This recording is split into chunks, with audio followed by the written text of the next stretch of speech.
you don't you worry if you were in a hurry. Vibe with Kurre and Klapow. Kurre and Klapow. No matter how your day goes, they got a fresh new show today. It's Kurre and Klapow. Whether you Who's that Dr. Josh Klapow? You know, James? Turn up your sound and listen. I got my director of programming here. Kurre and Klapow, they in the know. Their topics cover A to Z. So whether you drive fast or slow, just sit on back and feel the beat. Really watch the door. Oh no! It's Kurre and Klapow. Those are the docile sounds of one Soul Carnival. I want to thank Tim Harris and his entire band for giving us the Kurre and Klapow open show here for like the last 3 years. We love it. It's a great way to start. It gives me a little earworm every time I hear that song. It makes me very, very happy. I get very joyous. I have goosebumps and a slight erection every time I hear that, so I love that. Big show today on the Kurre and Klapow show. As we get towards the end of the year, there's going to be lists. We love lists at the end of the year, and we have the top 10 classic rock controversies that we're going to get into on the show. Also, we're getting ready for the Winter Olympics. And there is a controversy in curling. Curling has done quite the job. I remember seeing curling for the first time probably 3 Olympics ago. I was at a bar somewhere, and I was like, all these guys were watching these women bending over and getting all distorted, and their bodies were upside down, and they had these type, and I was like, what are you guys doing? They're like, we're watching curling. Dude, it's great. And that was when the Norwegian curling team had their own Norwegian curling calendar. They were raising money for obviously their Olympic hopes, and so they did a curling calendar, and it was hot. It sold out like in 3 minutes or something like that. Anyway, there's controversy in curling. Now that we have the computer animation and everything to institute things, we see it on the National Football League all the time, where you could put stuff on the middle of the field, advertising. Now you can do this in the Olympics, and that's one of the reasons that NBC would not show the pre-qualification of Olympics this past week, and I'll tell you exactly what was so controversial about that. And also, we're going to talk some more college football.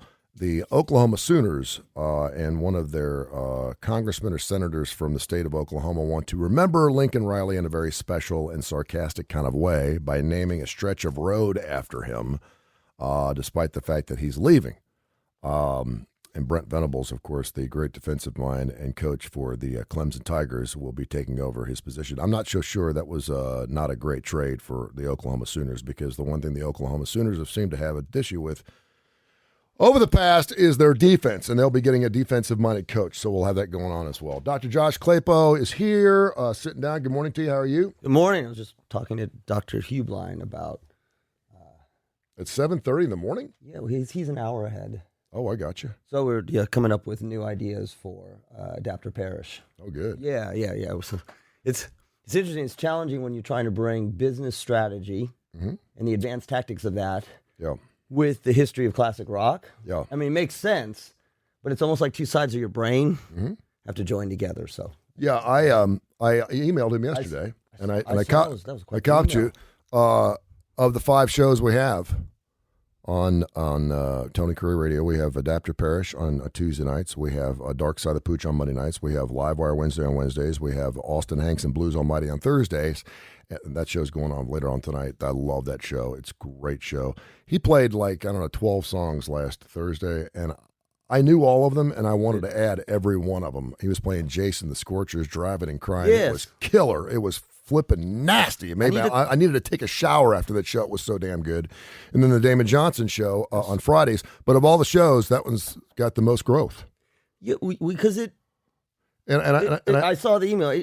People needed to sort of figure out what it was. Yeah, I mean, and not lump it in with exactly. Oh, it's just it's another. There's no musical. We don't play music during it. Although he made a great Rush analogy. That was great. And there's no music, and so when you have a program on a classic rock station that doesn't have music on it, it's kind of like a head scratcher a little bit, and you're kind of like, wait a minute, what is this?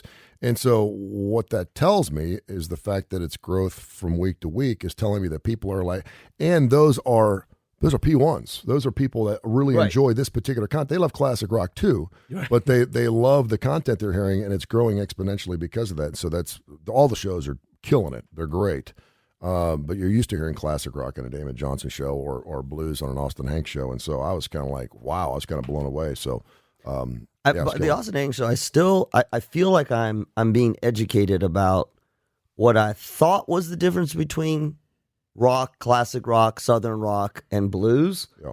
And I feel like in listening to the show, what I thought was blues is broader than blues. Yeah. And what I thought was classic rock, and it would only be categorized as classic rock. I feel like the Austin Hanks, so much of what he plays is great rock. I mean, I know it's blues, but you know what I mean? It's like, it's not, it's hard driving, but it's up tempo. It meets all the Tony Kurre requirements. I want you to stop trying to compartmentalize a particular thing.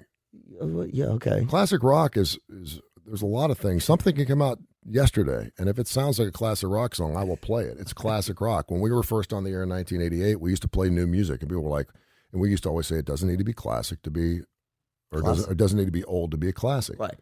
And so, when I hear the blues show, that's the whole idea. You don't want to do, if you do a show about red widgets, and it's all you do, the show's dead in 3 weeks. Yeah. No, but if you do red widgets and then you go, well, it's a widget show, we could do green widgets, we could do blue widgets, Yes, we could do I different agree. size widgets. I So you want to agree. grow, and much like Adapter Parish does, you must adapt to what people want to hear. Yeah. And so when you're doing a blues show, because I think of Jason the Scorchers, I don't think of them as a blues band, I think of them as a rock band, Yes. but they are based in blues. Okay. Now, he does play Robert Johnson, he plays stuff from Muddy Waters, he plays Chuck Berry, he plays some of those things. Yes.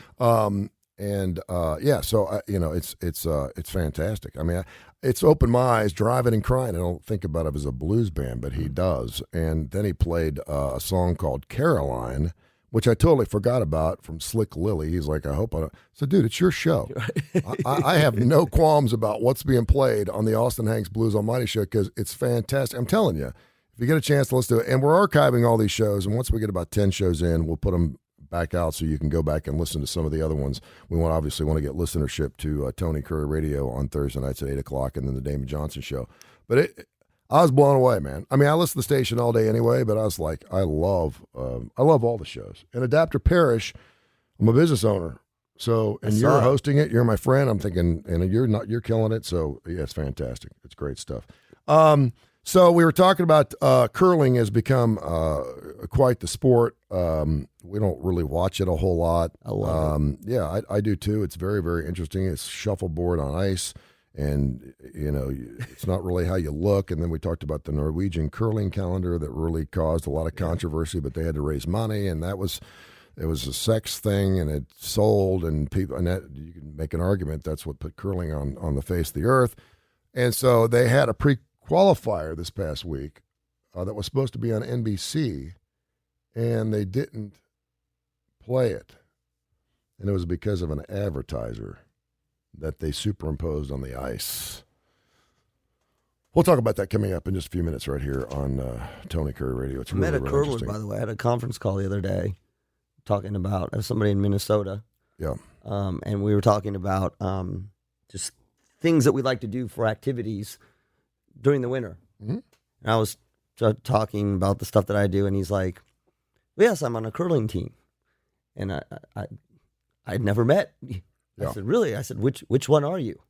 Are you the dramatic shuffleboard person? Which is, I told you, that's who I would be. Yeah, or are you the scraper? The scraper. Yeah. And he's like, well, no, he's in our team, we rotate roles. And I also asked him about the rules, and he started explaining it, and I was like, okay, that's fine. No, it's like shuffleboard, if you like shuffleboard. The problem with curling is we normally attach ourselves to sports that we can actually do ourselves. That's why soccer is the most internationally well-known sport, Right. because all you need is a ball and a goal, and you're good to Right. go. Golfing is different because you need golf clubs. Hockey is different because you need sticks and you need ice. Football, to an extent, is something that we all play. A lot of people have, post-Thanksgiving dinner football games between family members and stuff, and that seems to be a big thing. Curling is one of those things where you really you can do it anywhere, right? Well, We have an ice skating rink here. You could do it there, but as far as in curling leagues, so I don't know, 9-ball or what's some of these other that game you were telling me Pickleball? about, pickleball. Oh, Those are things you can do in a backyard. Badminton, tennis, not so much because you need to have a tennis court. You need to go somewhere where there is a tennis court. Curling is one of those things where, I mean, I don't even know I don't even what do they call it? Stone? What do they call that big ass thing with the handle Get on it it? at Dick's Sporting Goods. Now, you could get like your Roomba. Yes. And just ride it I across was the trying to think kitchen of other floor. things you could get. Yeah. There are It's different the ways. ice. Yeah. Yeah, so I don't know how much upside there is. I think it's incredible and fun to watch. And I do think they're athletes. Yeah. I mean, they're in great shape. Somewhere between. Their bodies are all distorted and they're rolling over things. And it does help to have a calendar, while you're curling with no clothes on. That helps to do that. But anyway, this particular controversy is actually, I think, going to help the sport more than it's going to hurt it, despite the fact that it get the national coverage on NBC like they were hoping. They were really disappointed, so we'll talk about that. Also, we'll talk some more college football. Did you see Lincoln Riley's introduction at USC? I did. Oh, my God. Come on, USC. And now there is a congressman in Oklahoma that's proposing a highway dedication Lincoln? to Lincoln Riley. Good. That's great. Yeah. That's a really weird. That was one of those Brian Kelly things I get.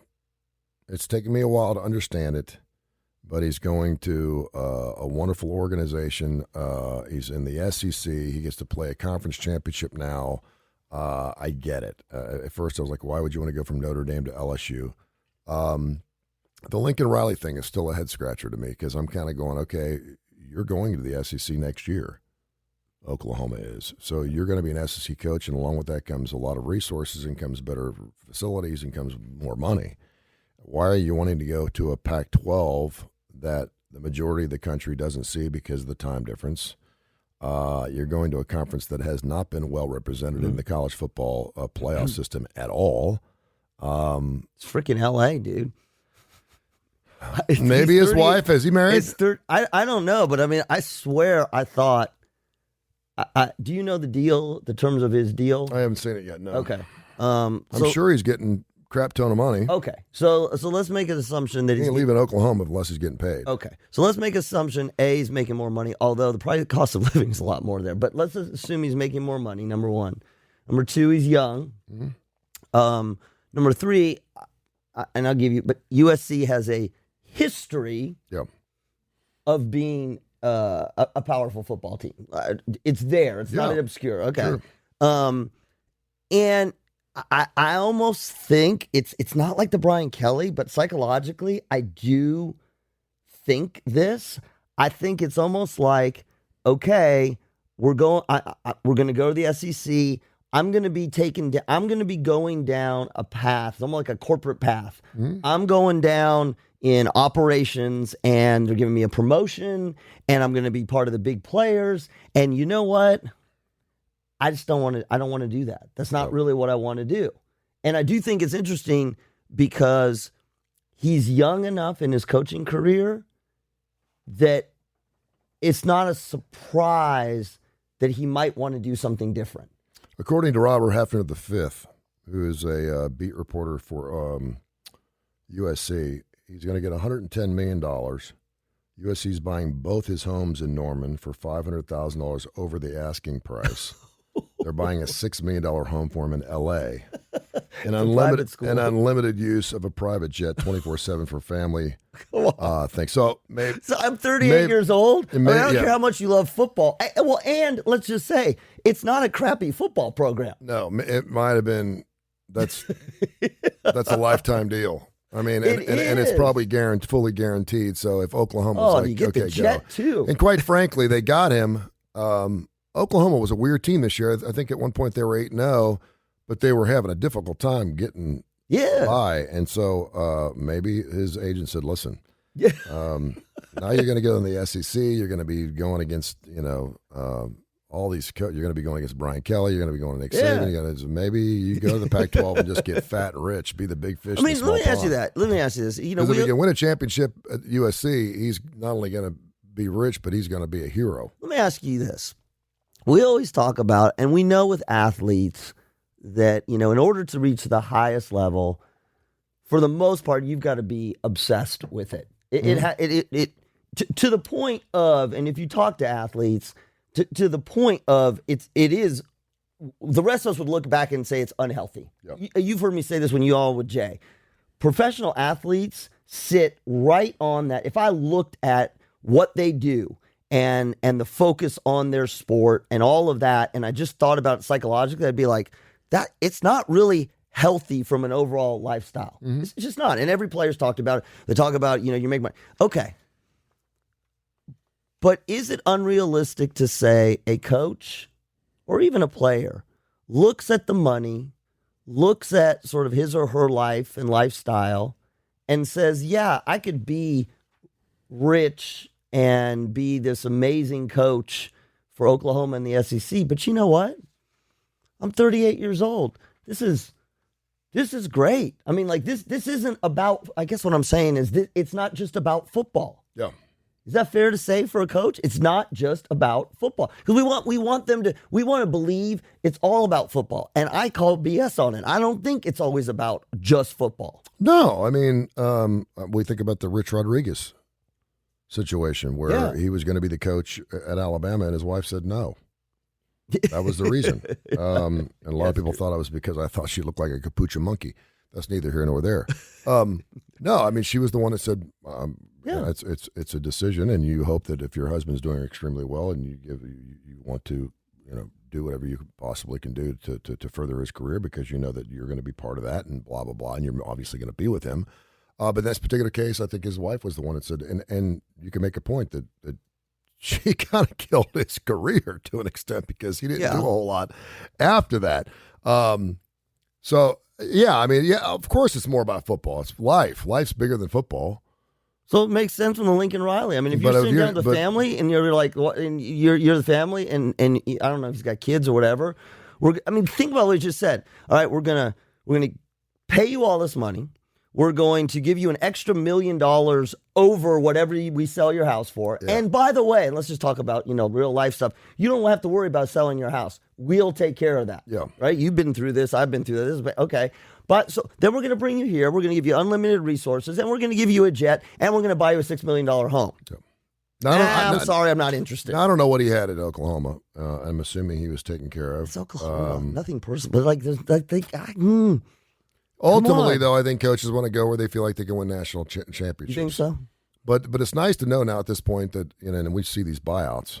It's nice to know now that after 2 or 3 years, you get 3 years. You get a chance to bring your kids in. After 3 years, you're done. It used to be 4 or 5 years because you had to bring your kids in. And if you won a championship 1 or 2 years after you got there, it's with the previous coach's kids, and you just knew what to do, what was in the cupboard. Right. But now you're getting 50, 60, $70 million buyouts, and so it's kind of like, take a shot because Lincoln, if he keeps it clean and doesn't have any Title IX or sexual harassment cases against him at USC, he's going to be good to go.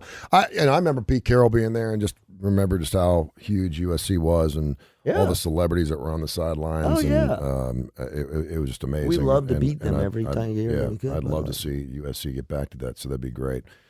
Speaking of sports, curling. The first time I saw curling was about 3 or 4 Olympics ago. I was at some bar doing a gig or something, and all these guys were just staring at the TV, and it was the Norwegian curling team, and they had just had the calendar out, and I'm like, what are y'all watching? They're like, curling, it's great, just love it. It was fantastic, and then obviously it became kind of a novelty, and more people watched it now. I don't think anyone really watches a lot of it. We had the U.S. team win. Yeah, I know, right? So in an effort to reach a larger international market, it got sponsored. It's getting sponsored by a lot of things. An Olympic qualification event in the Netherlands that was happening this past week, about 90 minutes north of Amsterdam. You ever been in Amsterdam? No. Yeah, I know. My kid has. Go to the red light district, man. You got to go to the red light district one time. Access. Yeah, anything goes. Anything goes. That's what he said. It's crazy, and every nightclub has a downstairs and an upstairs. The upstairs for drinking, the downstairs is for smoking, drinking, and partying, and man, I mean, it is wide open, but it is regulated. Like if you're trying to run something on the side, you're going to go to prison for the rest of your life. They'll look the other way, but it's going to be regulated. It's going to be taxed. There's something to be said about that. 14 teams, including the United States, were competing for the final 2 co-ed berths in the Beijing Winter Games coming up in February. So one of the sponsors said, "We're extremely proud to be the main sponsor of the Olympic curling qualification tournament. Is a sport that everyone can participate in, and this is precisely the beauty of this sport in times when people more than ever are looking for connections. Only by publicly promoting our mission can we start the conversation about sexual wellness And once again, it appears that this is still badly needed. We continue to break taboos and will not be wiped off the face of the earth. That is from the official sponsor of this particular qualification, Easy Toys. Okay. It's a Dutch sex toy company. Love it. Perfect. Efforting to reach curling fans, led broadcasters to cancel their coverage of the very important tournament this past Sunday. About 15 minutes before NBC was supposed to air it, it was on the schedule. Realize? It was on the ice. Somebody upstairs went. A sexual paraphernalia website bills itself as the market leader in Netherlands and Belgium. It sells exactly the type of things you would expect from a sex toy company called Easy Toys. And there it is. And I'm not sure what their logo looks like. Do you think I'd love to see their logo. But they had their logo on the ice, and they're like, no. As part of the sponsorship, Easy Toys ads were displayed in 4 spots on the playing surface. Its name was also printed alongside the hog line. What's that? Oh. So it's just that it wasn't broadcast. They still were able to sponsor, but NBC, the entity, would not show it. Yeah, rather than being wiped off the ice, which they could have done computer-wise, because it's right. You can generate things on fields now, and you can do it in baseball games, everything else. The entire broadcast was wiped by NBC. When viewers went to tune in to watch the U.S. duo play Japan on Saturday, they found that it was not available. How prude of us. There was, per the tournament's promoter, organizer informed the World Curling Federation of its sponsorship a few weeks ago. We informed them which sponsors they were. Mm-hmm. We spoke to them about the position. I can imagine they're surprised about the reaction, but not surprised about the sponsors we have. And their tagline was "Make curling sexy again." Love it. Despite the way in which things have played out, yeah. The tournament will go on, and in some ways the controversy might be even a greater ploy for Easy Toys than the on-ice sponsorship itself, because we're talking about it. So interesting. So sociological, anthropological, psychologically interesting. I mean, so the first thing that came to my mind, you remember we used to do free association on the web? Mm-hmm. So as soon as you said that, my first thing in my mind was Peroni commercial. That was the first thing that came to my mind. Yeah. Because... first it was ED stuff. No, first it was condoms. Yes. Right? Oh, we can't. Yeah, for people who don't remember, you were not allowed to have condom commercials. Right. We in terrestrial radio, we can now, and that was only from a corporate standpoint. From a local standpoint, you couldn't do condom commercials for Trojan or whatever, and then obviously you couldn't do liquor commercials until about 15 years ago. It was considered taboo. You could do beer commercials, and Budweiser, one of our great sponsors, Anheuser-Busch and Gaston and Birmingham Budweiser. We love having them on. I talked to Big Dave last night. They're killing it. They're doing great during the COVID thing, and certainly coming out, Budweiser is the beer choice for everything. But yeah, you could not do hard liquor. It was an FCC, like, don't go there. And that's why you never saw hard liquor billboards either. You couldn't advertise hard liquor. Except in Kentucky. Or even you weren't allowed to. No. You couldn't do billboards or any type of Hennessy, ads. Nothing on TV, and now it's everywhere. Once that door opened, it was on. But that's think about it, and then may rest in peace, Bob Dole. Bob Dole made Viagra about I wouldn't even say as mainstream. He brought Viagra across the generations, right? We talk about it, and then we had, if you think about some of the pharmaceutical companies, we had companies that did sort of herpes medication and that kind of stuff, HIV related stuff. But I think what's interesting about it is then there was this big gap until we started seeing only in the last couple of years Peyronie's disease, which, I mean, again, like you said, you got the eggplants and the twisted zucchinis and all that kind of stuff.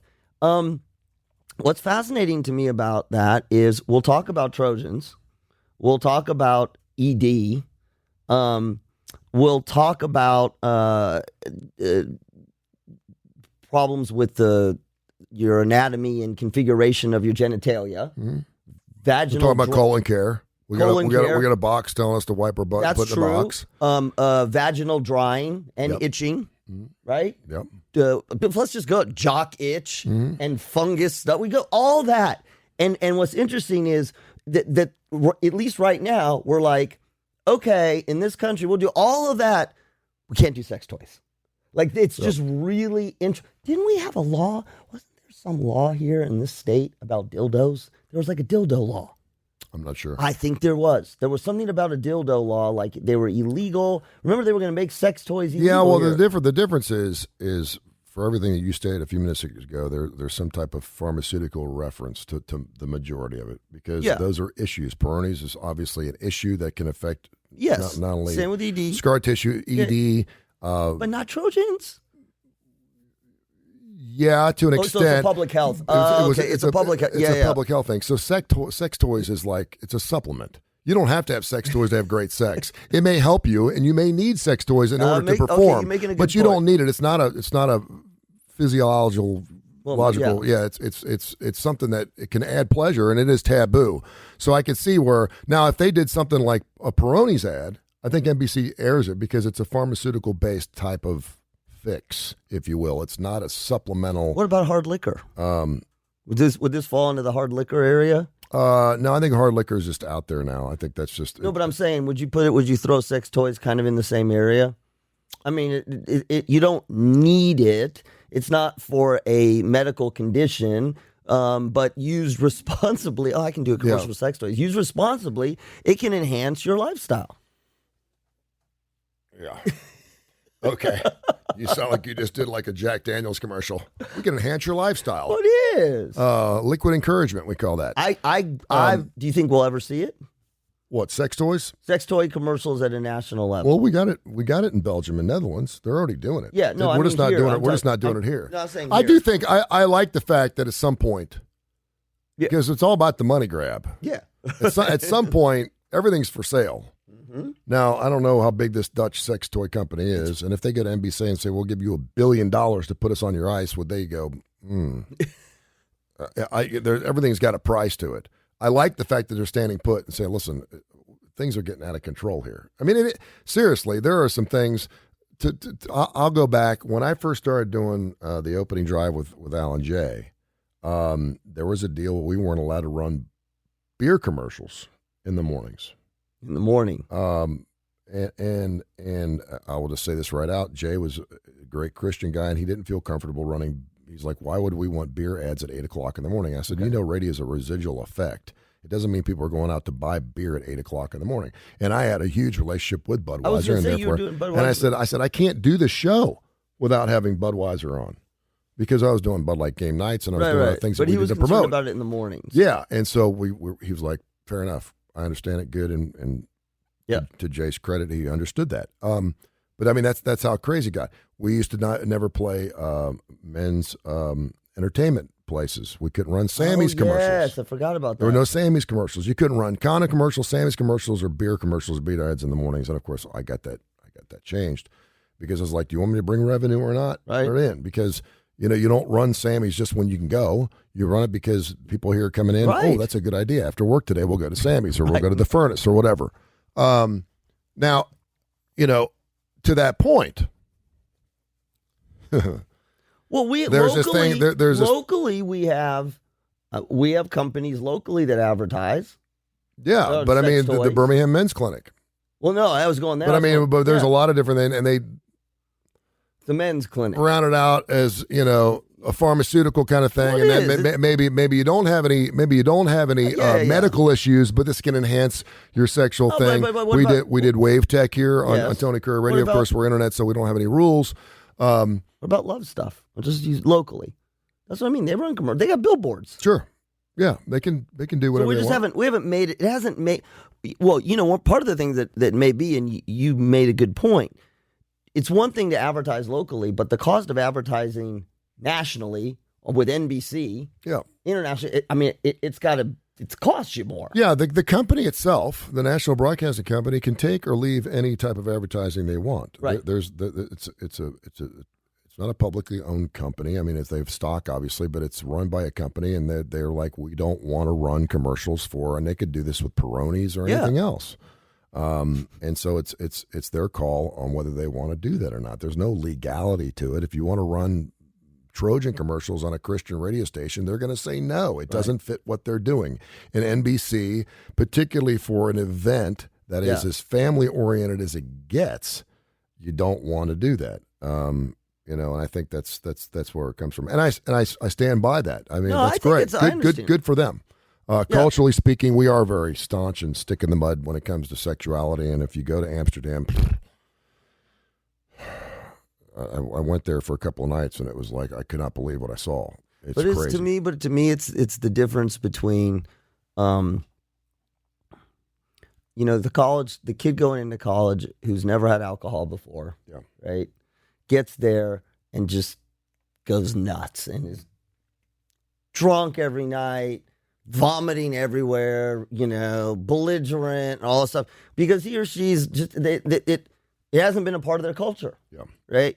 And I sort of feel like, particularly in European countries, we talked about this, nude beaches, some of the bikini cuts, some of the stuff you see in Amsterdam. It's acculturated. It's not this like bunged up, waiting to explode, if you will. Sorry about the pun. So I think that's the. And we don't like that in this country because we see that as that's not good. It's immoral, all those kinds of things. But like you said, for them, it's not out of control. Yeah. Well, you can find it here. I think that's why OnlyFans is so big here. This is the biggest country in the world that does OnlyFans. That's why the porn industry has exploded here, because it's so taboo and it's available and people can find it here. And again, you go to Europe at midnight in a disco, and they're showing porn on a big screen television, and no one's looking at it. It's no big deal. It's so yes. It's just. So is that good or is that bad? It's the same as having a dancer on stage or a bartender that can flip bottles. That's bad or good? No, I just think they're years ahead of where we are. Yeah.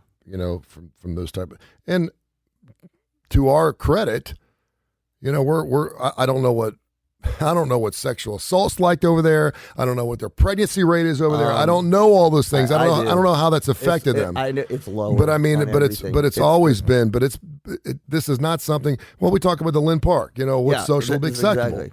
If you can walk to Lynn Park topless and no one says anything, then it's socially acceptable to do so. Right. You can do that in a lot of different places in Europe, but we're not ready for that. No. But you also have to understand we're a country of only 250 years old. That's a good point. It's taken thousands of years in some cases for them to get to that point. They've been around a lot longer, and we're still trying to find ourselves. We're toddlers running around. We're toddlers. Yeah. We are. We're a 4-year-old.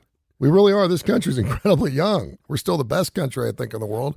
But we're prepubescent, for God's sakes. We're still trying to find ourselves. Yeah, they're running, sex toy commercials, and we haven't even touched ourselves yet. That's true. Holy cow! What the hell is that? That feels weird. Mom drove really quick over a hill the other day, and I liked it. Meanwhile, they're building hills over in Europe just so they can run 30 miles an hour over them. So yeah, only you good for NBC. Good for NBC by standing by their morals. But again, it's all about the money. If they pay enough to get it done, and good for Easy Toys for putting this up, because you knew that they knew. Yeah, I mean, just be careful, because when you open up that Pandora's box, because once you set, is that a toy? Yes, it's a sex toy. Yes, I'm sure they have. I'm sure they have a Pandora's box toy next to their pink dildos. Once you allow that to happen. Oh, all hell breaks then loose. You're setting precedent. That's you're right. saying, and our society is. Wait a minute. We ran a condom commercial last Thursday. Why can't I run one on Sunday after church?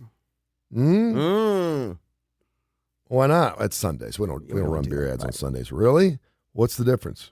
Yep. Because not everyone goes to church, and not everyone, works 9 to 5. Some people are, That's right. So that's why the whole Sunday beer sales here was the dumbest thing ever. It's like, where we live? The dividing street. You can go across the street. Yeah, I'm like, one side Shelby County. There's a lot of people who like to drink on Sundays, and some people buy their liquor on Sundays and they don't drink it till later on in the week. But to sit there and say that liquor stores are closed on Sundays because it's Sunday, come on. You can't buy it? You can't buy it on Sundays. Liquor stores were closed on Sundays. I think it's wide open. But I should have journaled when I moved here. That was another one of my. I told you I've had my sort of Alabama experiences where it was like Ferris Bueller's Day Off. I wanted to look into a camera and just go, whoa, really. So when I had first moved here, I was buying my groceries and I had a bottle of wine. Mm-hmm.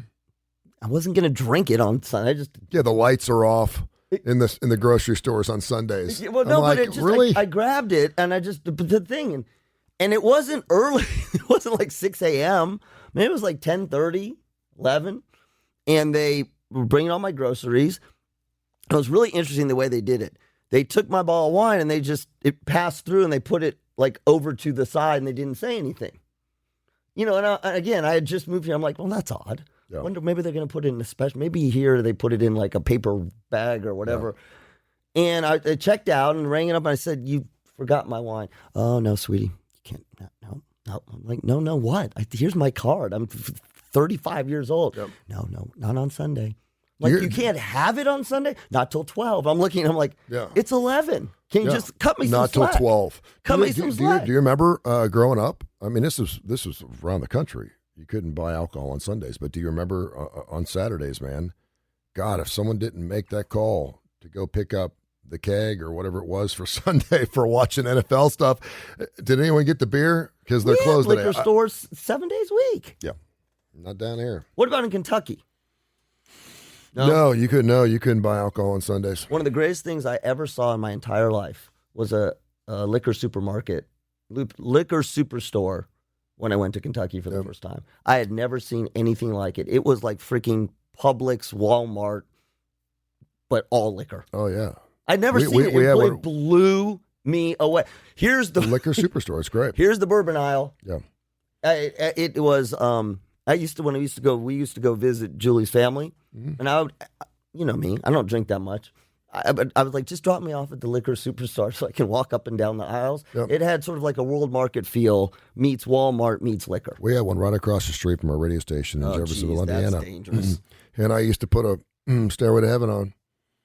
Oh, and that's what you could peruse. I could run over there, get me 4-pack of Jim Beam and Cokes, and come back over. Yeah, I mean, it's times have changed a lot. I remember when.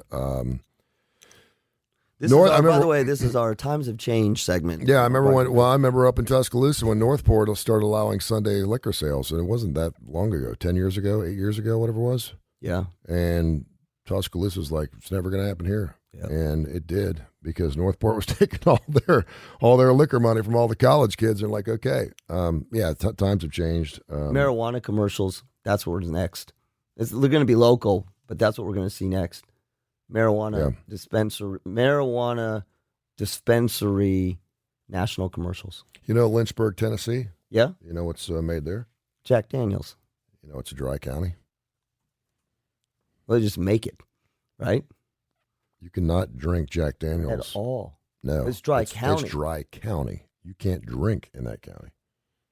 So now this is interesting. Can you, as it's part one of your job, there's not many of those left. Part of your job, as part of your job, you have to sip it, taste it. Maybe off premise. No. Maybe you have to bottle it up and take it to the next county. No, they're making it. Like, you got to taste the mash or whatever it's called. Well, they probably have to taste it at the point where it's not really considered liquor yet. Or spit it out. Oh, it's like soaking. Soaking. Yeah, that's probably what you do. Yeah, it's like soaking. Spit it in a cup. Yeah, okay. Yeah. I didn't realize that it was dry. It's a dry county. I'm a Tennessee squire. I own a plot of land up there. Do you really? Yeah. Why?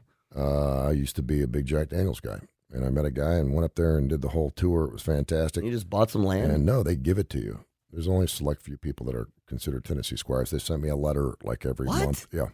It's a foot by foot on Lynchburg. Okay. Yeah. Why do they do that? Because they love me. How much money did you give them? How much Jack Daniels did you buy? I used to drink some Jack Daniels now. Okay. Yeah. But they'll mention, they send you letters for Tennessee like squires. Buying a star? It'll say something like, hey, there was a goat, on your plot of land, and he left a gift for you. Just let you know, kind of thing. It's funny. That's genius. Mm-hmm. We should do that with the studio here. Buy a square. We didn't even know we can measure it because it's carpet square. We're for sale for the right money. That's I'll put right. a Jack Daniels sign behind me. Sex toys?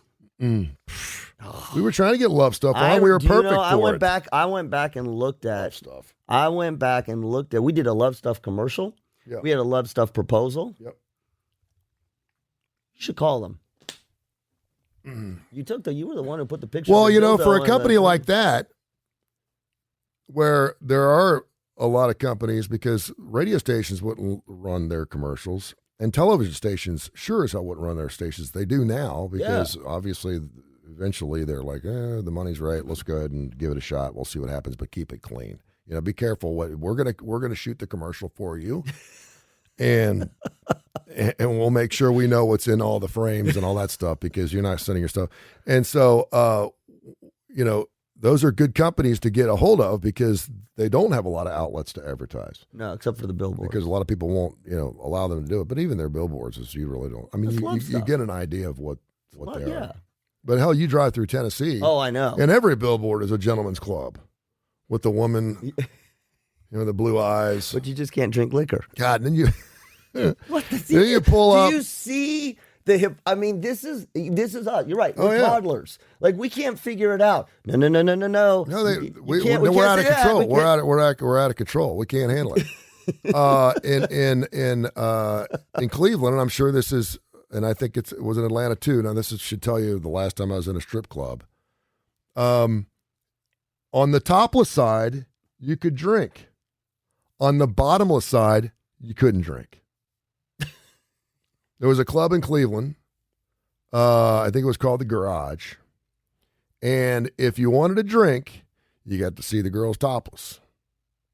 But if you wanted to go to the bottomless side, there was no drinking. And I'm like, what? You couldn't you couldn't even bring your drink across. No drinking on the bottomless side. Mm. But you could drink on the topless side. And I just was kind of like... See that? You know what that is? And I mean, if you got caught trying to bring some in, you were gone. You got thrown out in the alley. And I'm thinking to myself... this tells us as men that we can't control ourselves drinking and seeing the bottomless part, but we can sing the topless part. I'm like, really? This is either it's either someone's lawyer advising them, it's or state legislators. Or state. That's we're going to allow you to get a bottomless, but no drinking, and they make the deal. Okay, all right. I mean, I know how stupid is that? I know. Like, I can't drink Jack Daniels, but you know what you can do? I was just okay. Let's even go one step further. I told you when I was in Charleston. Yeah. And we have it here too. We have axe throwing. So that's a thing. And they're real axes. And like, if you turn around and threw it the wrong way, you would kill somebody. Sure. At the place we have here, which is, it's awesome. I absolutely love. Real quick, don't you find it really, really bizarre that we don't have mass murders, mass casualty events at places where it would seem the easiest to do it? You don't ever hear of mass murders at a hatchet throwing place. Well, no, because... Or even at a gun range. Yeah, at a gun... Well, because a gun range is probably more protective. Well, yeah, but most people that open fire on anything know that they're not... No, because at a gun range, they'll shoot you. So that makes Well, the whole yeah, but I argument. mean, you're going to get shot by police if you open up a mall, too. There's 12,000 people. There's 10, 15 people with guns there turning it back on you. The Okay. hatchet thing I don't understand, and we shouldn't be... Okay, we got to stop doing this. We have a public duty. But what my point is at the place here locally, you can bring your own alcohol. They don't serve alcohol, but you're welcome to bring like picnic baskets. It's inside, but people bring like dinner. Yeah. And you're allowed to bring wine. But I go to the one in Charleston, and they're bringing you drinks as you're throwing your axes. Sure. And the distance, literally the distance between, it's like you go bowling. You go bowling, and there's the place where you sit, and then everybody sits in the little section right behind, right? And you're pretty close. If somebody dropped the ball backwards, it could roll and hit you. Mm-hmm. So this is like that, right? And it's happened. We've seen it happen. But this is like that with axes and drinking. So you're drinking, and you got a few drinks in you. Then you go up and throw your axe. Right, I know. And there's people sitting behind, and there's your party sitting behind you. And when you go put the axe behind your head, the distance between your axe and my drink is probably about a foot. Wow. Yeah. That made me I was quite uncomfortable. You can drop your axe, but don't spill my drink. Yeah, don't drop your axe in my drink. All right, Okay. So it's getting towards the end of the year. It is, was the 9th of December. And we're getting a lot of lists. Now everyone's coming out with lists for the year. And I found this great list that I put it out on Tony Kurre Radio on Twitter as well as Facebook and Instagram. The top 10 rock stories of 2021. These are the most controversial stories. Do you remember any of them? No. We went through every one of them. I was pleasantly surprised that Phil Collins and his dirtiness or whatever. That wasn't on here. Okay. Ozzy? That wasn't on here either. First one was, and these are in no necessary order, the Nirvana being sued by the Nevermind Baby. Oh, Remember the guy that was on? He was going to be all a bunch of yes. He was suing, and of course that was thrown out. Dave Elfelson of the cybersex scandal, Megadeth bassist and co-founder David Elfelson found himself in hot water after graphic images and text exchanges between himself and a fan were leaked online. Rumors quickly spread the woman involved was actually an underage girl. He got thrown out of the band. That was one of the things. Do you remember when the Grammys did their tribute to Eddie Van Halen? Yeah. They didn't. It was a very short 10-second piece. A lot of Yeah, people it were was. That's it? Yeah. The Grammys were right after he passed away in That's October. true. Yeah, I do remember that. That was a collective response from rock fans who tuned into the Grammy Awards broadcast in March. Most viewers expected the Grammys to honor Eddie Van Halen, the iconic Van Halen guitarist who died in October 2020. And during the memoriam segment, a camera panned to one of Van Halen's famous striped guitars, and that was it. Why did they? They asked Wolfgang to perform, and he didn't want to do it. Yeah. And I think there was an opportunity to do more there for Eddie, but it was like they did not. Okay. Yeah, they did not give him. Eric Clapton stirring controversy with his COVID views. Yeah. Okay. He did get vaccinated. Said he wished he hadn't. Said it almost killed him. Jeez. And then he came out and said that he reserved the right to not play venues that would not allow non-vaccinated people to see him. Yet when he played New Orleans, there was a vaccine mandate that had to see the show, and he played it anyway. This is like the topless versus bottomless. Mm-hmm. Go ahead. Bruce Springsteen arrested for DWI. Oh yes. That was in February. The public learned that Bruce Springsteen was arrested and charged with driving while intoxicated. He was on his motorcycle consuming alcohol in a closed area in a park. Yep. The accusation stemmed from an incident in November 2020 when the legendary singer-songwriter was riding his motorcycle through New Jersey's Gateway National Recreation Area, and someone said, "Would you do a shot with me?" He did. The cop saw it. He gets on his bike. He got arrested. He got let go. The Marilyn Manson accused of abuse thing. Yeah. Oh, man, I forgot about that one. You know, okay. Growing up, we were Kiss to an extent, Alice Cooper, Iron Maiden, that dynamic black gothic. Well, Black and we Sabbath. knew it was we knew it was an act. Black Sabbath to an extent, yeah. No, satanic. but I know where you're going. I understand. The more costume based. Yeah, I was kind of like, okay, it was an act, and then some people took it too far. Marilyn Manson. The scary thing about that dude is the way he looks, and now we're finding out that he's exactly who we thought he was. I didn't think for a minute that Alice Cooper was, molesting children and doing, despite the fact he was spitting blood and having snakes around his neck during shows. Evan Rachel Wood, whom he obviously had a relationship with, came forward with allegations she was horrifically abused by Marilyn Manson for years. I was brainwashed and manipulated into submission. And he's still being... Didn't he lock himself up in his house and wouldn't come out? He had a bad girls room in his house that he used to psychologically torture women. In November, police searched Manson's home as part of a still ongoing investigation. It's still going on. Brian May nearly getting canceled over cancer culture comments. In late November of this year, he turned heads with some comments made to the UK's ITV network. He said, "I'm sure Queen would be forced to have people of different colors and different sexes and a trans person, but life doesn't have to be like that." After the all-inclusive non-gender artist of the year category, they basically said the Brit Awards eliminated male and female categories. They just made it an all-inclusive non-gender artist thing. He was asked about it, and he's like, yeah, these days you have to have an Asian, you have to have an Indian, you have to have a black person, you have to have a white person. That's super interesting. All-inclusive. Well, I guess that's interesting. I guess it goes both ways. He later stated that his words were subtly twisted and blamed predatory press hacks for making him seem unfriendly to trans people. Sincere apologies to anyone who's been hurt by these stories. My heart is open to all human beings of all colors, all creeds, all sex and sexualities, all shapes and sizes, and all creatures. He's just saying that if they started the band now, it may look different than it does. I don't think that's true. Metallica got censored. Yeah. This is really interesting. They were playing BlizzCon, a gaming convention. The iconic metal act was set to close the virtual event with a rendition of For Whom the Bell Tolls. Delivered from its studio, however, those streaming on Twitch were met with a surprise twist. Rather than broadcasting performance in its natural state, the audio was cut out and replaced with a genetic synth music in a move to avoid later troubling regarding copyrights.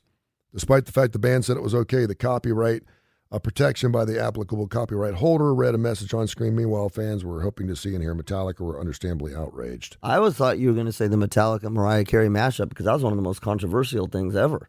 That was horrible. Like, what the hell? Well, it was last year. It was last year. What the hell? I'm still having nightmares about that. Love him or hate him, there's no denying Ted Nugent is a lightning rod for controversy. The right-wing rocker ended 2020 with an exclamation point calling COVID-19 not a real pandemic. Until he got... And emphatically declared, F you and your bullshit vaccine. Yeah. Less than 4 months later, Nugent announced he had contacted COVID-19 and thought he was going to die. He continued to voice his displeasure. He continued to voice his displeasure with vaccine mandates, mask laws, lockdowns, and other pandemic-related restrictions, but COVID comments weren't Nugent's only controversial remarks. The guitarist also used the N-word while describing the greatest compliment he's ever been given. Yes, I remember that. Remember that? I would say that's the most controversial, don't you think? Of all those stories? He considered it a compliment to be called the N-word. We did a whole thing on that. Yeah. The Rock and Roll Hall of Fame snubs was the other one. We went through a list of top 100 bands that aren't in the Rock and Roll Hall of Fame based on a fan poll. There's always going to be debates over who does and does not deserve enshrinement in the Rock and Roll Hall of Fame, but arguably the loudest cry came from those demanding metal artists get their due. Iron Maiden, Judas Priest, Motorhead, Dio, and Motley Crue all remain on the outside looking in, including one Ozzy Osbourne, who, as a solo artist, should be in the Rock and Roll Hall of Fame. I don't think it's something against metal artists. I just think that it's not their time yet. It'll happen. Motley Crue's metal? Oh, yeah. They're considered metal. Really? Yeah. Yeah, at the time when they came out, they were metal. Really? Yeah. They may have grown into something a little different. Don't you? I mean, you just, of all the bands you just listed, I wouldn't have thrown Motley Crue in there. Yeah. They were considered a heavy metal band when they first came out. Quiet Riot. Well, Quiet Riot, yeah, but... Yeah. Really? Okay. I don't know if they'd call themselves heavy metal. They just call themselves like a rock hard, band, but that's what they were. What's the difference between hard rock and rock? That was always a thing growing up. That was the thing. What's considered hard rock? I don't see again. I know. Let's not. You sound like when we do this. Let's not compartmentalize. Don't compartmentalize because once you're one thing, you could be something else. Okay. Now I feel like I'm in therapy. Right. But, I mean, the next thing you're going to say, Billy Joel classic rock. His old stuff was. His newer stuff's not. Is Elton John classic rock? It used to be. Okay. It's Motley Crue by metal. I would say they're more probably glam rock than they are, or hairband rock. That's what I was going to ask you. But at one point they were heavy metal. Okay. Yeah. Some of the, I mean, if you put their music on and you didn't know who they were, you'd say they're a heavy metal band. Kickstart My Heart. That's not heavy metal. No. It's not classic rock. No, it's hard rock. Yep. Yeah. No. Yeah. Don't try to fixate. Don't say this is belong. Like, unless you're in a room under a bright light and someone says you need to pick the genre that Motley Crue's in. Is it hard rock? Hard glam rock. It's hard rock. Yeah, you can be. It's not metal. You can be multiple. Shania Twain ain't a country music artist. She's a pop singer. Was Taylor Swift a country? Is Darius Rucker? Is he a pop singer or is he a country star? Well, he crossed what is over. He? Okay, well he's both. He crossed over. He still sings Hootie and the Blowfish stuff. So what is he, well, Josh? They're back on tour. Well, what is he? Crossed over. He's tapping into both. Well, he's black. Is he urban? Is he hip hop? He's a black man. Well, that's okay. You can be all things. You can do all those things. No, Darius Rucker is not hip hop. Why is Dolly Parton in the Rock and Roll Hall of Fame? Does it matter? Well, because the Rock and Roll Hall of Fame, Carole King's in the Rock and Roll Hall of Fame. Okay. Because the Rock and Roll Hall of Fame is actually not the Rock and Roll Hall of Fame. Well, it is the Music Hall of Fame. But it's the Rock and Roll Hall of Fame because the Rock and Roll Hall of Fame sounds cool, and they didn't want that's it. So and they it's didn't a want farce. to. So what they did is they farce. started with the red widget, and then they said, we can expand here. We're going to have to expand. Or you have to think outside the box here. We can't just be a rock hall of fame. We have to, well, of course, we're going to open it up to other things. But our first introductory classes will be rock and roll artists. Good topic for adaptive. You have to grow. I know. You should. This is. You do the damn show. You should know this. You need to adapt. You need to change. I don't like when people, I do not like in business when people claim that their product is this and it's really not. Oh, we've got a product for, to help you improve your sleep. It plays nice music. No, so it's not a sleep product. It's a music product. I see this all the time. Yeah, I hate it. But we like to put things in categories. Right. So people understand what they're getting. Yeah, but by calling it a music, it's too general. When you start something. So why do they call it the Rock and Roll Hall of Fame? That's what killed Sears. They tried to be all things to all people. They expanded too much. They were selling jeans on one aisle and washing machines on the other. That's what I love about Sears. Yeah, they're closed. They're closed now. Okay, They don't so have Sears should Amazon anymore. get more? No, because Amazon is not a store. Amazon, yeah, exactly. No, see, but they do have their own product line, which pops up first. Bezos is, I mean, for as much of a dweeb as he is, dude, I have to laugh. I was doing some shopping last night because I have to. You went out? No, I got online. Oh, perfect. Because most of the places, I figured I had a better shot at getting some of the things that Santa Claus is going to bring for the kids online. Yeah. And if you don't order by now, good luck. Yeah. It ain't coming. And so I was like, I had to pull the trigger and say, okay, let's do some shopping. And so I was looking for a particular toy, and I got on Amazon because I'm an Amazon Prime guy. Yeah. And then I saw that this thing was available at Kohl's. Right now? And by the time I bought it at Kohl's, they were actually paying me to take it off their hands. It was great. I love that store.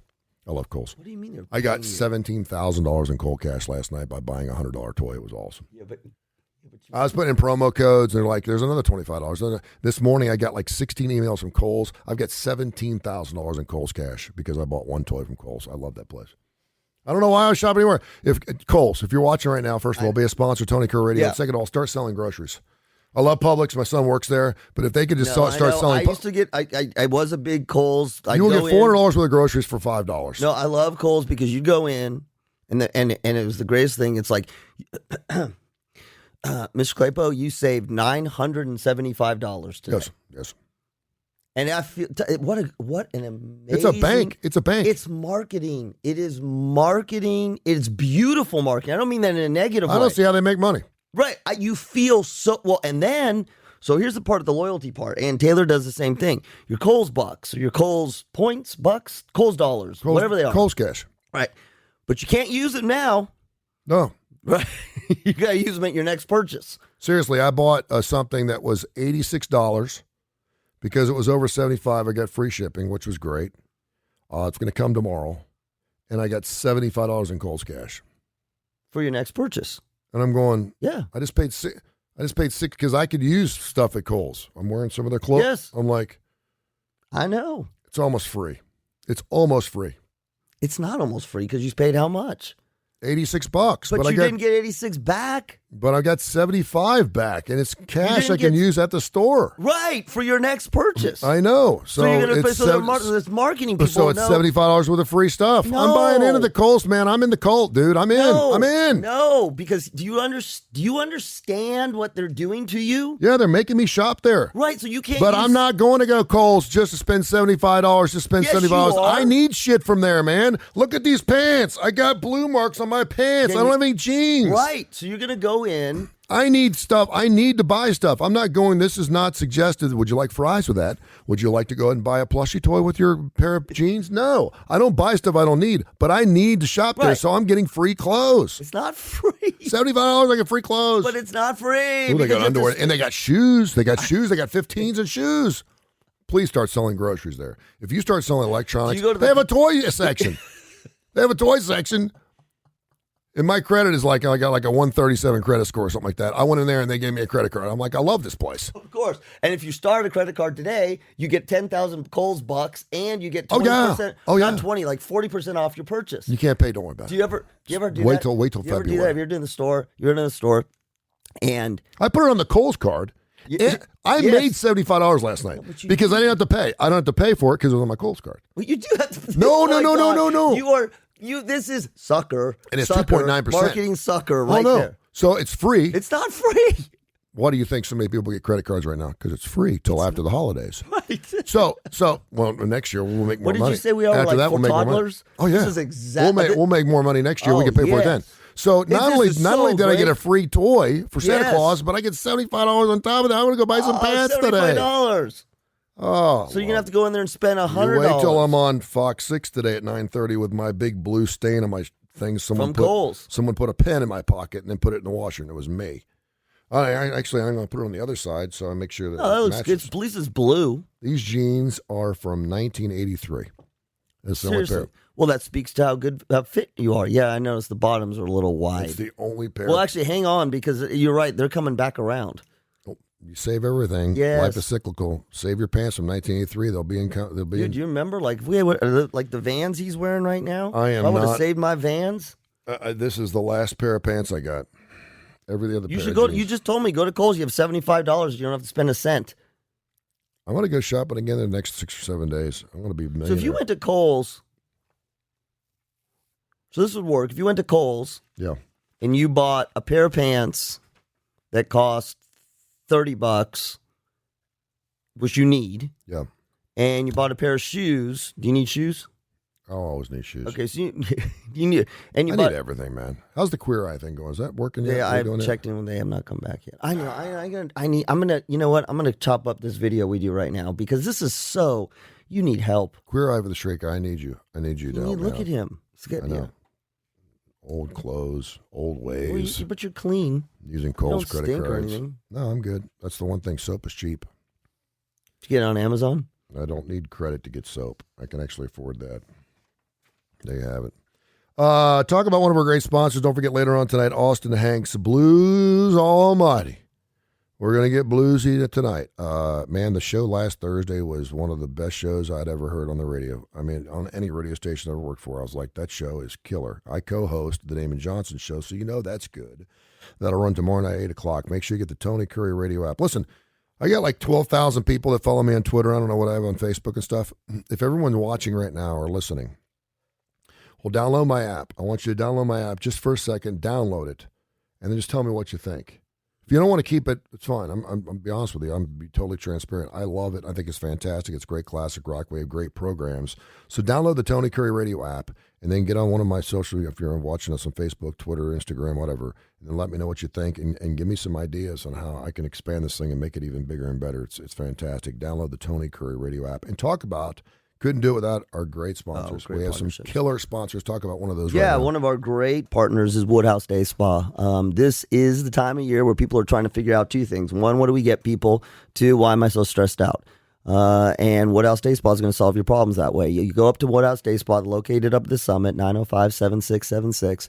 Manicures, pedicures, facials, massages, half-day spa days, full-day spa days, 5,000 square feet of absolute luxury. Go online now, and at their webpage, you can book any of the services. You can get beautiful gift cards that they have or gift certificates, which is just incredible pieces of art. And you can see the spa itself and all of the offerings. Again, the webpage is birmingham.woodhousespas.com. Webpage birmingham.woodhousespas.com, and our great partner, Woodhouse Day Spa. What do you want from me?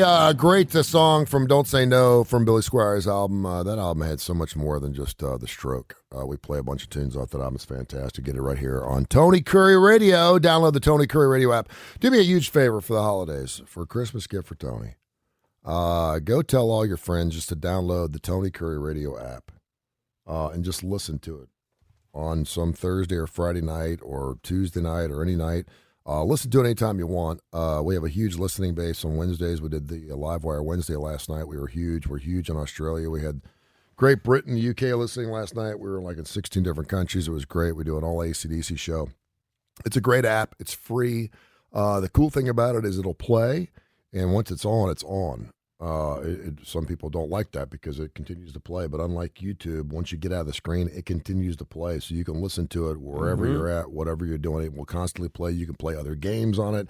You can get on other sites. You can do whatever. It will continue to play the entire time, which I love about our app. It's great for Zoom calls in the background. It really is. It brings a whole level of Yeah. energy to conference calls that you just wouldn't normally have. And it really helps our time spent listening too, which we love around here. The average person that listens to the Tony Kurre Radio app listens an average about 40 minutes, which is 3 times longer than you would a terrestrial radio I was going to station. say, that's long. A lot of that has to do with the fact that most people listen to terrestrial radio in cars, but you can listen to us anywhere your phone is, and you have your phone with you 24 hours a day. Even when you're in bed, you have the phone. Right. It's fantastic. We got some specialized programming we do every single Monday through Friday night, and of course the Kurre and Klapow show every morning, 7:30 to 9:30, and again from 6 to 8, Monday through Friday as well. So download just do me a favor today. Tell 5 people, download the Tony Kurre Radio app.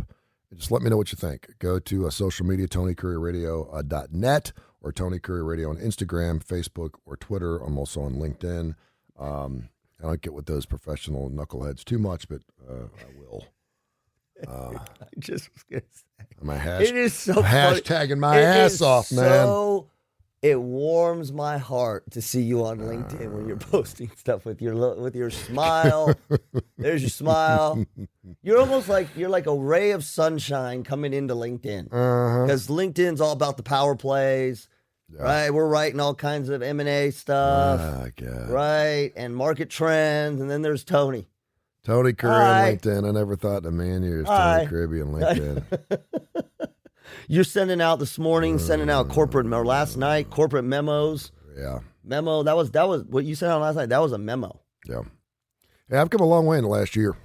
You really I'm trying. You have clearly adapted.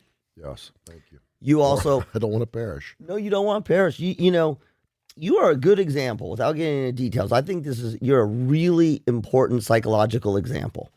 There are a lot of people who have maybe done one thing their whole career, maybe have in school studied and been successful in one particular area. Yeah. And because of circumstances, and when I say circumstances, they didn't just decide to, or even if they did, this is the class. You know what? I always say this, instead of just saying bad things happen and force you to adapt, this is the person, I'm going to go start a bakery. Yeah. Because it's something I've always wanted to do, right? And the idea sounds super good. Now, if you've been in the restaurant business, okay, well, I know about food and stuff. But if you've been you've been a car dealer. Yeah. I'm going to start a bakery. Yeah. How different could it be? I'm going to sell cars, or versus I'm going to make donuts or whatever. And you quickly learn, oh dear God, what have I gotten myself into? Because there's all this stuff. And then you're faced with this choice point. Now, in some cases, you may have an opportunity to go back what you did, but in others, once you step out, you don't have the opportunity to go back. Yeah. And then the realization sits in that there's this whole set of things that I've got to learn to get to. My wife talks about this all the time, to get to the piece that I wanted to get to be the bakery that I wanted to be. Yeah. I have to learn how to bake. Need dough. I need to deal with distributors. Yeah. Right. I got to get ingredients. I got to health department licenses. All that kind of stuff. And it's really interesting to watch. I've watched you do this. I've watched my wife do this. I watched my mom do this. The pivot, and there's a passion there to do this part of it. And then you have to deal with or adapt to or manage all the crappy parts that have nothing to do with that. And for a lot of people, it taps them out. Yeah. But if you have the staying... Yeah, because most people don't have the financial resources to go hire people out. I would love to have someone cut my grass and do this, but I can't afford to do that. Right, so you've learned how to do it. So you have to learn to do it yourself. And yeah. I mean, listen, I just in it. I had it when I left academics, right? Yeah. I was like, I can write research papers. How hard could it be to do business? Yep. Oh my God. Yeah. It was crazy. Mm-hmm. So I think, I think that if you have a passion, do not let, and I've said this before, don't let the yucky parts keep you from it, but also be realistic. You and I had a conversation yesterday about sort of price points and revenue, and be realistic in the sense that there may be parts I don't like, but I'm moving towards the goal that I need, versus there's parts I don't like and I'm not reaching that goal. Yeah.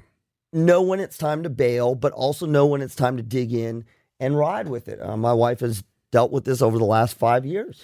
We're running a business is a lot like a 9-year-old, an 8-year-old child, because we want to do it on our terms. Yes. I'm telling you, this is what you're going to do, and you're like, no, I don't. I'm not going to do that. I'm not getting vaccinated when I'm ready. And then you get the vaccine, and I'm like, what'd you took so long? I just wasn't ready, but now I got it. I'm good.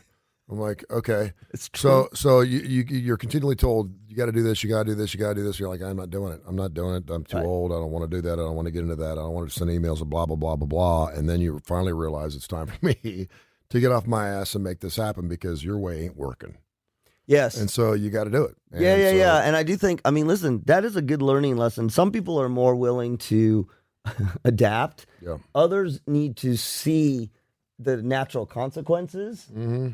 Well, again, relationships. I need you to be more present. I need you to be more engaging. I need you more to talk. I'm not, I am who I am. That's who you're, okay, well, you know what? I'm leaving your ass. Oh, well, okay. I could probably learn to be more engaging. Republican Senator Bill Coleman of Ponca City. Ponca? Ponca? Ponca? Where is Oklahoma. Oh, okay. Proposed a bill yesterday that would rename 3 inches.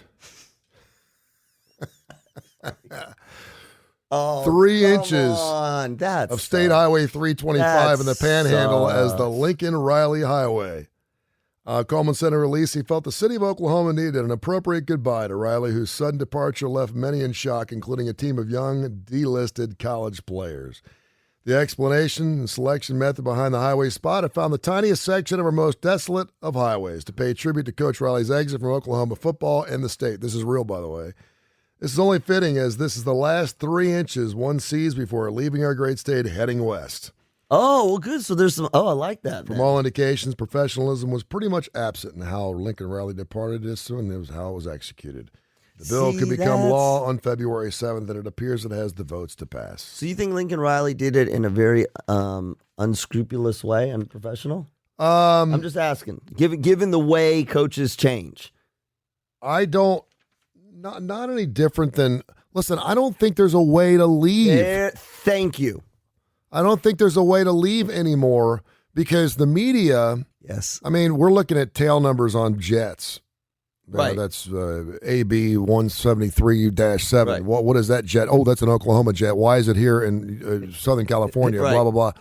So the word gets out. Now, with the Brian Kelly situation, he's the only one that knows firsthand what's going to happen because he's the one that has to say yes or no, right? Right. So no one can report on him taking or doing anything or denying anything until he says, I'm doing it.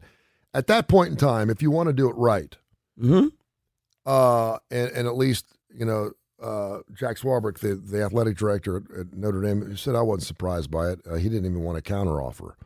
We probably weren't going to give him a counteroffer. He feels like he's been death by 1,000 cuts, marriage type of thing. 12 years in, you could tell he was on the way out. He was cheating already.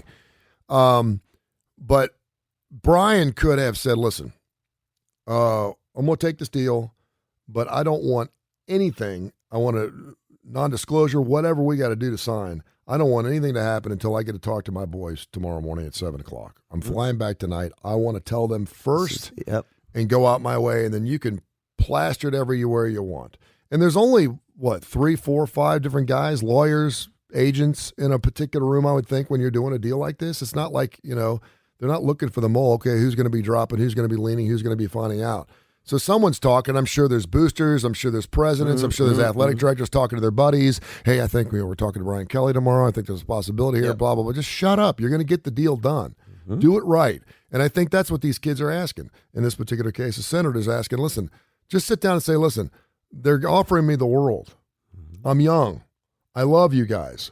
But I want to take this opportunity. I think most kids would go, I get it. I understand. Okay, fine, coach. Best of luck to you. But to sit there and for these kids to see it on the bottom of the TV screen from their coach is I agree with bullshit. You. I mean, that's deplorable. I mean, that really is. My boss doesn't owe me anything, and at a much different level. Say I sold Tony Kurre Radio. I'd reach out to you first and say, listen, I'm thinking about doing this, or this is about ready to happen. I don't want you to see it on television or whatever that I'm selling this company for $4 million. It's just one of those things where I think you owe it to some of your employees. Some people don't. If a teacher's leaving a class, she's meeting with her class. Absolutely. Hey, kids, this is going to be my last time. And my kid's therapist is leaving, and she's like, hey, listen, before I leave, I want to let you know, here's the situation. She just didn't up and leave him. And I think coaches, it's not a good look when you're leaving one school for another because you're getting bought out and you get a ton of money and you're leaving in the middle of the night. There's a lot of coaches that have left in the middle of the night. We've seen that. We saw that with Tommy Tuberville. People could make that argument about Nick Saban. I'll never take that job. That's the point that's so interesting to me is why, if you ask Nick Saban or Tommy Tuberville or even Lincoln Riley or Brian Kelly, why did you do it that way?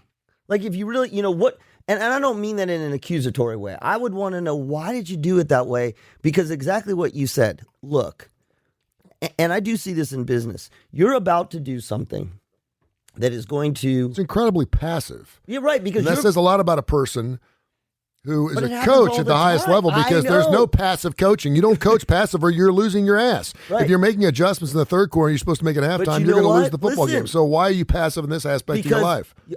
Exactly. You know why? It's insecurity. It is all the time. Because think about it. You're going to make a decision that in your head, that this decision is it may be good for me, but it's going to hurt some people.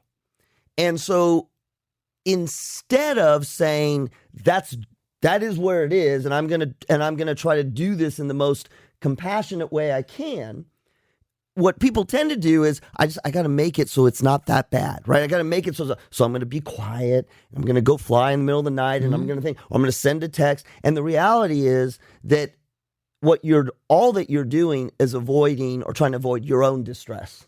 Oh yeah, It's very selfish. It's incredibly selfish. And what I don't understand is these are guys, like you said, these are coaches who are dealing with every aspect of a player and their person. And I know they're mentoring these kids. They're telling them how to live right. I mean, Nick Saban will say it's more than winning football games. I want to get these guys ready for life. It is what one is that of telling the them? Worst examples of how to get people. It's relationships. Yes. It's the guy texting his girlfriend in the middle of the night, I don't want to be with you anymore, and then blocking her phone call. Right.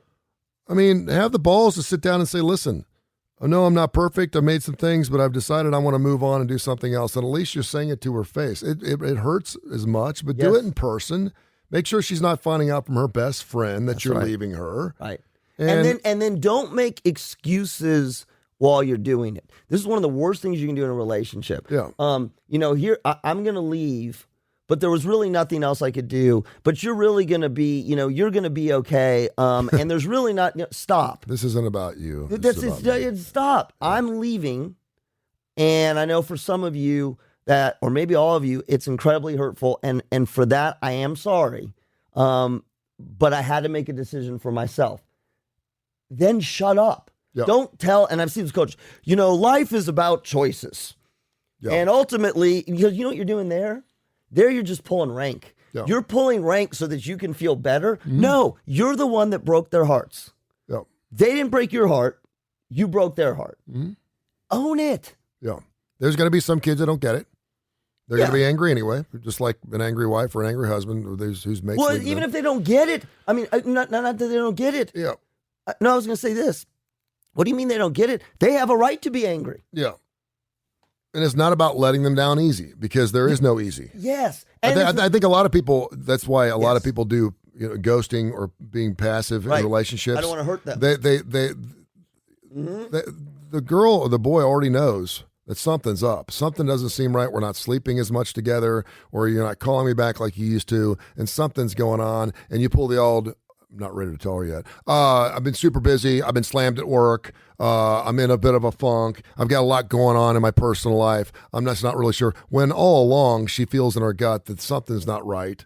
She's holding out hope because she may trust you or how long the relationship's going on. And then eventually you would have been better off just to rip the Band-Aid off and say, listen, this ain't working for me. I need to move on. And that's what Brian Kelly and Lincoln Riley should have done. That's right. Letting down easy. Yeah. There's a formula to letting down easy. It really makes the coach look like a fool to me. Oh yeah. I mean, and then Lincoln Riley's coming into my living room, or Brian Kelly's coming into my living room, and saying, "Well, Coach, as a parent, I'm going to go, Coach, my kid loves you. Your first year at LSU. We were going to go there anyway. Let me ask you something. If another opportunity arises where you have an opportunity to leave, how are you going to go out? That's the question I'd ask. Not if you're going to go out. If you're going to go out, If you decide that you're going to quit or resign or leave or whatever, how are you going to let my son know that's a great that question. You're going to be leaving? I would love to be in the room. Louisiana State University. How are you going to do that? And do not. And are you going to tell them before they read it on the screen? Because I need to know that, because we've already seen this once, and I'm not going to have my boy sign up for 3 years and all of a sudden you decide you don't want to coach football anymore. Well, no. But related to that, Because that would be that'd be a great question. Steve Spurrier did it at South Carolina. Yeah. It was bullshit. People are like, it's a ball coach, da-da-da-da-da. He was getting blown up for being too old to recruit. He would slam on people because he was snarky, and I like Steve Spurrier. But he's sitting there saying, people say I can't recruit anymore because I'm 69, 70 years old. And in the middle of the season, he decides to leave and quit his football team. Yep. In the middle of the football season. So this is what you do not say. And Brian Kelly could have done it a lot differently. Oh, yeah. He could have stayed till the end of the football year. Yeah. He had LSU by the balls, Yep. and he could have said, listen, I'm going to be here for my kids, and I'll make an announcement at the end of the year. Word's going to be out there. I'm not going to say anything, but let me talk to my kids first. Yep. And that's what you do. You talk to your kids first. Well, and he owes it to them. What I think is really interesting about recruiting is if you're a head coach, particularly if this has happened to you as a head coach, or even if it's just happening. Yeah. And you're the parent, and you say to the head coach who's out there recruiting, are you going to be here for the 4 years that my kid is here? Because my kid wants to come play with you. Can't tell you that. Yes. Say, Yes. my thought is I will be. Right now I am, And but I I'm cannot here, promise that. And absolutely. I can't make But I any. can promise you that if I decide to leave, That I'll let you know. see, and that's the thing, that's going to screw up your recruiting. Oh. Well, yeah. Listen, I'm asking that if I'm going to see Lane Kiffin right now, his name comes up for everything. And he decided, and the thing is, Lane Kiffin just signed a long-term deal with Ole Miss. That don't mean anything. Right, it doesn't mean anything. That's right. If he goes 3-7 next year, he's going to get fired. That's right. So he's going to be gone. So I mean, Lane Kiffin has been jumping around all over the place. So if I'm going to Lane Kiffin and play at Ole Miss, I'm going to go, Coach, I know you can't tell me this. I know you can't tell me if you're going to be here in 2025. But can you at least tell me, give me a heads up before I read it on ESPN that you've left to go take a job somewhere else? I think he settled in a little bit. Well, the other thing it does, man, this is a little deep, but for 17, 18-year-olds, this teaches you, this is so good. This is so good. I made myself happy right now. This teaches you about how life works, right? So life, it's not that there's no guarantees in life, but the reality is when you're going to play at a school, the true reality is that there is no guarantee that your coach will stay. Yep. None. No matter how much the coach is your mentor or whatever, they may leave. And I think for athletes, it's a pivotal point because there's some that will see that as lack of trust. I can't trust him because he may leave or whatever. But for others, if you're talking to me, I'm going to say, no. You are the athlete. This is the coach. You are here at the university. This person may or may not be here, but your decision is to come be a part of this program, including the coach. That's how work works. Relationships work. That's like a boyfriend saying, I'm moving. I want you to come with me. You go there. You hate the city. You hate your job. You hate everything about it. Don't move. Yeah. Then say, listen, because I'm moving here for you, and if you're gone, then I got nothing here. You need to make sure that the campus is great. Yeah. I love the coach, but I love the university. I love my classes. I love the girl I'm with. I love all these things, absolutely. And I mean, I hope parents are telling because that is it. It's not just that it's a letdown. It's I saw a thing. It's a false expectation. Yeah. Don't expect your coach to be there, but at the same time, you don't have to be paranoid. To me, it's a marriage. Don't assume that they're going to be there for you for the rest of your life. Yep. Work to make sure that it's in a good place and know that if they leave, you've done the best that you can. One place has been there for over 2.5 years. The Club at Lakeview. The Club at Lakeview Facebook page is fantastic. theclubatlakeview.com. Chris Creek, who is one of the nicest guys you'll ever meet. He runs the place. They have a great 9-hole golf course. I love this country club because it's a community-based country club. If you go there in the summertime on Saturdays and Sundays, everybody knows each other. There's a couple hundred people there. They have bands playing by the pool. They have sand volleyball. The swimming pool's fantastic. They have golf tournaments. They had their first night golf tournament a couple weeks ago. They do golf tournaments all the time. They do things for charities. And, of course, it's golf, swim, eat, repeat. They have a great dining room, a golfer's lounge, 50-foot bar, great for bowl games and everything else. Check out the Club at Lakeview. The Club at Lakeview, 477-6125, 477-6125. It's in God's country, my friend. It's in McCalla, about 20 miles outside Birmingham. So, man, when you get out there, the air smells fresher. Yes. It's great, and it's your country club. It's a private membership, and a lot of people are like, I can't afford that. You can yes. at the club at Lakeview, theclub@lakeview.com. Talk about another one of our great sponsors. We'll get back to some more classic rock. Don't forget later on tonight, Blues Almighty with Austin Hanks. Been keeping in touch with them. Last Thursday night show, I've said this a million times, one of the best shows I've ever heard on any radio station. The music was just fantastic. And by the way, I want to thank James Michael Keats and also a good friend of mine, David, who puts these shows together. Yeah. They do fantastic work. Yes. I do a lot of the hosting. Josh does the Adapter Paris thing that runs on Tuesday nights. Yeah, but it sounds... but, I mean, they put it together. Their behind-the-scenes work is making these shows sound so good, and those air every Monday through Friday night at 8 o'clock, and again, replays. Adapter Parish on Tuesdays at noon and 8. Dark Side of the Pooch, noon and 8 on Mondays. Live Wire Wednesday on Wednesday nights, and then Thursdays, Blues Almighty, and the Damon Johnson Show, noon and 8 on Fridays, right here on Tony Kurre Radio. Download that Tony Kurre Radio app. Let me know what you think. Let me tell you about men's prostate health, guys. I'm going to say it. I'm going to keep saying it every day. Process. That's right. That's going to be our new show, hopefully.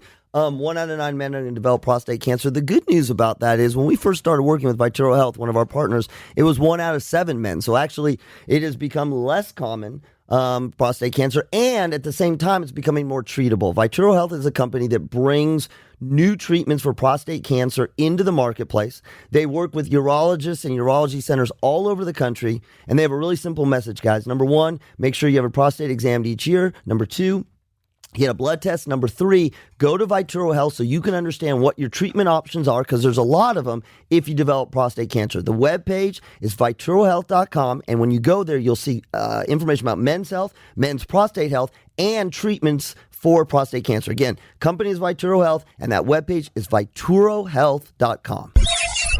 Tony Kurre Radio, the Kurre and Klapow Show, on until 9:30 every Monday through Friday morning from 7:30 to 9:30. We'll replay it from 6 until 8. A couple of parting shots here that I thought are really interesting. First of all, sorry to hear that Jayla Rose and Molly Kiram are divorcing after nearly 3 years of marriage. I didn't even know they were together. Yeah, she, of course, of the Stephen A. Smith Show, and, of course, Jayla Rose all over the NBA on ESPN, and it seems like it's amicable. We're looking for dirt, and there's really no dirt. She evidently moved to Connecticut, which... I went worked up there for a couple of weeks for ESPN when I was trying to get a job up there, and I was offered something, and it's just there's just nothing to do in Bristol. Everyone goes to New York and Boston. They don't even live in Bristol. There's nothing. It's ESPN. They should just call it ESPNville and not Bristol, because there's nothing. There's a Friendly's and one hotel, and that's it. That's so why? Just because when they started, that's where... Yeah, I mean, that's where it was, and it's miles and miles of satellite dishes. It's incredible to look at, and they built their own campus. They make it as Google-like as they possibly can for people there, because they want you to live close and around that area, but it's super, super expensive near Hartford to live there, and so people tend to want to live on the outskirts and go out in the woods and live. And he basically said when she moved to Connecticut, I couldn't do it anymore. And obviously because of the pandemic, and now we're doing things virtually and remotely, that was a situation where I guess he wants to be. Maybe she needs to be in the studio in Bristol. Maybe it's a situation, I don't know contractually how that works. I know if I was going to work in the radio aspect of it, I'd have to be in Bristol to work. Right. And we had just adopted our son. It didn't work out for me. So that was kind of a bummer. The other thing is I think the Ghislaine Maxwell stuff is just, I think it's fascinating. There's a picture that just came out late last night where her and Epstein are at Queen Elizabeth's estate. I know. And evidently they were invited there by Prince Andrew, along with a 20-year-old something model. And they're sitting at this cabin. And I know a lot of pictures are coming out. There was also the story that perhaps she was pregnant at one point, that she was naked and pregnant. There was some girl said she saw her naked and impregnated. No one else seemed to have seen this. And the other thing is the picture of her rubbing his feet. And I'm like, and the people are making a huge deal out of a woman rubbing a guy's feet on a private airplane. I'm like, what's the big deal? Because that was his. What was it? That's first my feet, then my. I used to rub my wife's feet. I know, but I don't know if I'd take a picture of it, but I mean, listen, if I didn't know who you were, I took all the photos of you in your past,